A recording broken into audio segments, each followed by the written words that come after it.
Hi dear students, welcome back to Bagdev tutor. आज आम यही क्लास रे तुम ओडिया व्याकरण प्रथम अध्याय शब्द गठनर अनुशीलन रे थिबा समस्त प्रश्नोत्तर को यही गोटे भिडियो रे डिस्कशन करवा। जो पिला माने रेगुलर बागदेव ट्यूटर यूट्यूब चैनल रे क्लास देखा चाहते से निहाती भाव में चैनल को एवं ही सब्सक्राइब कर दिंतु एवं ता पाखरे थिबा बेल आइकन रे प्रेस करके ऑल नोटिफिकेशन रे सेट कर दिंतु एवं तुम ओडिया व्याकरण सबू अध्यायर क्वेश्चन आंसर वीडियो तुमको गोटे प्लेलिस्ट मिल जाव। से प्लेलिस्ट लिंक मु तुमको डिस्क्रिप्शन बॉक्स रे देछि एवं जदि चाहूँ अन्य कौन विषयर क्वेश्चन आंसर वीडियो देखापी कंप्लीट क्वेश्चन आंसर वीडियो ताहा तुमको डिस्क्रिप्शन बॉक्स रे प्लेलिस्ट मिल जाव। तुम जो सब्जेक्टर क्वेश्चन आंसर देखा चाहूँ देखिपार। ओके, जमीक विज्ञान गणित इंग्लिश सब सब्जेक्टर कंप्लीट क्वेश्चन आंसर प्लेलिस्ट रही सबू अध्यायर क्वेश्चन आंसर तुम्हें पाइपर। देख शब्द क्या कहती। एक नंबर प्रश्न उत्तर लिखब जे एक बा एकाधिक वर्णर मिलन जितेबले किछि अर्थ प्रकाश करे सेतेबले ताहा शब्द पदवाच्य होता है। अर्थात एक बा एकाधिक वर्ण मिलित होई कौन सी अर्थ प्रकाश करुले ताहाको शब्द कहते। बुझिपारथिबे समस्ते। मुझे कहीदे एक बा एकाधिक माने गोटे हो कि ताठू अधिक हो जदि वर्ण मिसिकी किछि अर्थ प्रकाश करुवे ताहाल जाइकी ताको आमे शब्द कहिबा। बुझिपाइल। सेकेंड दुई नंबर प्रश्न देछि शब्द केते प्रकार आउ कौन कौन। ताले शब्द केते प्रकार ना शब्द होची साधारणतः तीन प्रकार से गुड़े कौन कौन ना तत्सम तद्भव देशज। तत्सम माने ताहा सहित समान, तद्भव तहिर उद्भव, देशज मान देश भाषा, तत्सम माने संस्कृत भाषा सहित जो भाषाटा समान ताको आमे कहूचे तत्सम शब्द। तद्भव कौन ना संस्कृत भाषारू केतेक शब्द आसी आम ओडिया को ताको कहते तद्भव एवं देशज जोड़ाक आम देश सृष्टि होती कहते देशज शब्द। तीन नंबर प्रश्न नई शब्दटी केउं मूल शब्दरू उत्पन्न होइछि ना नई। ताले नईटा नदी उत्पन्न होइछि, नदी मूल शब्दरू उत्पन्न होइछि नाई लिखब नई शब्दटी नदी मूल शब्दरू उत्पन्न होइछि। 4 नंबर गधर तत्सम रूपटी कौन। ताले गधर तत्सम रूपटा कौन हम ना गधर्व हम। बुझेल गधर तत्सम रूपटा गधर्व। 5 नंबर द्राविड़ भाषारू आम भाषा को आसीथिबा दुईटी शब्द नाम लिख। द्राविड़ भाषारू आम भाषा को जो दुईटी शब्द आसी से शब्द दुईटर नाम लिख। कौन ना आरिसा एंडुरी ये दुईटाक द्राविड़ भाषारू आम भाषा को आसी। 6 नंबर देख अकल शब्दटी केउं भाषारू आम भाषा को आसी ना अकल शब्दटा जाबनिक भाषारू आम भाषा को आसी। 7 नंबर देख आम भाषा रे प्रचलित होउथिबा 5टी इंग्राजी शब्दर नाम कह। ताले केतोटा इंग्राजी शब्दर नाम कह आम भाषा जोटा प्रचलित होउची कौन ना टेबुल, बेंच, पेंसिल, डाक्तर, हास पाताल इत्यादि इंग्राजी शब्द गुड़ाक आम निज भाषा रे प्रचलित होउची। 8 नंबर देखिबा निम्नलिखित शब्द गुड़िकर लिंग परिवर्तन कर। लिंग परिवर्तन करवा पुल्लिंग ताको स्त्रीलिंग करवा।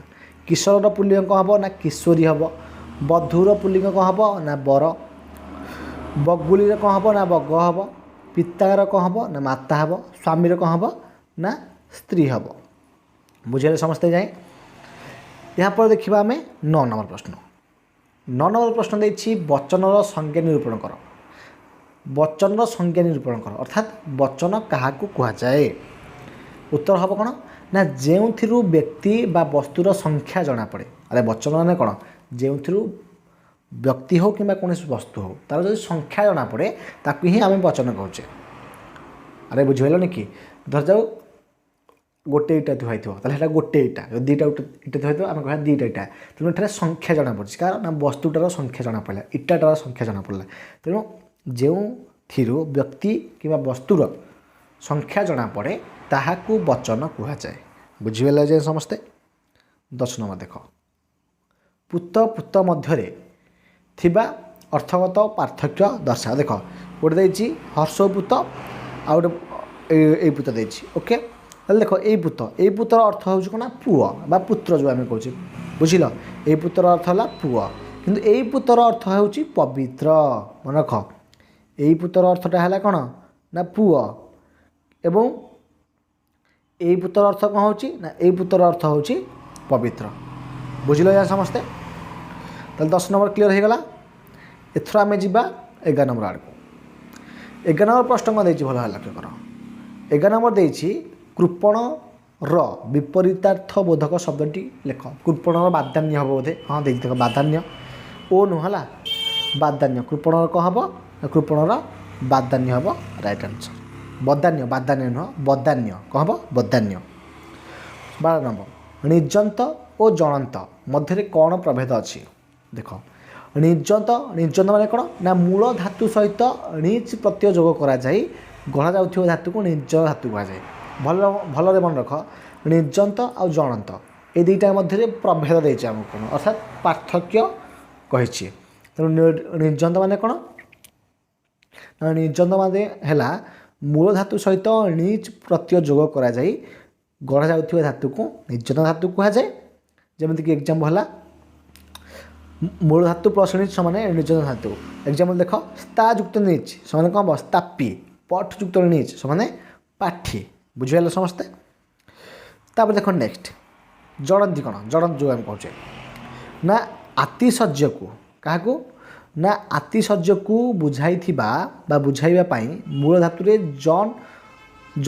ହେଲା ଉଁରେ ରେଫ୍ଲେକ୍ସ ହେଲା ତଳେ ଜଉଁ ପ୍ରତ୍ୟୟ ଯୋଗ କରାଯାଏ ଏଥିରୁ ଯେଉଁ ଧାତୁଟି ଉତ୍ପନ୍ନ ହୁଏ ତାହାକୁ ଜଳନ୍ତ ଧାତୁ କହନ୍ତି ବୁଝିଲ ଯେମିତିକି ମୂଳ ଧାତୁ ପ୍ଲସ୍ ଜଙ୍ଗ ଧାତୁ ଜଉଁ ଧାତୁ ସେମାନେ ଜଳନ୍ତ ଧାତୁ ଜଳନ୍ତାକୁ ପଢ଼ନ୍ତି ବୋଧେ ଉଅନ୍ତ ପଢ଼ନ୍ତିନି ଜଉଅନ୍ତ ପଢ଼ନ୍ତିନି ଜଳନ୍ତ ପଢ଼ନ୍ତି ବୋଧେ ଏହାକୁ ହେଲା ତେଣୁ ଜୋଳ ଯୁକ୍ତ ଜଉଁ ସମାନ ଜାଜ୍ୱଲ୍ୟ ଦୀପ ଯୁକ୍ତ ଜଉଁ ସମାନେ ଦେଦୀପ୍ୟ ଏକ୍ଜାମ୍ପଲ୍ ଦୁଇଟା ତା 13 ନମ୍ବର ଦେଖିବା 13 ନମ୍ବର ଦେଇଛି ଦେଖ ଇମ୍ପୋର୍ଟାଣ୍ଟ ବହୁତ ଯେ ନିମ୍ନଲିଖିତ ବିଶେଷ୍ୟ ପଦଗୁଡ଼ିକୁ ବିଶେଷଣ ପଦରେ ପରିଣତ କର ସ୍ଥାପନ ଜ୍ଞାପନ ପାଳନ ଚାଳନ ପାଠନ ତାହେଲେ ସ୍ଥାପନର କ'ଣ ହେବ ବିଶେଷ ପଦ ଗୁଡ଼ାକ ନା ତାକୁ ବିଶେଷ କରିବା କ'ଣ ହେବ ସ୍ଥାପିତ ହେବ ଜ୍ଞାପନର ଜ୍ଞାପିତ ହେବ ପାଳନର ପାଳିତ ହେବ ଚାଳନର ଚାଳିତ ହେବ ପାଠନର ପାଠିତ ହେବ ବୁଝିଲ ବାମରେ ଥିଲା ବିଶେଷ୍ୟ ଡାହାଣରେ ହେଲା ବିଶେଷଣ 14 ନମ୍ବର ପ୍ରତ୍ୟେକ ଧାଡ଼ିରେ ଥିବା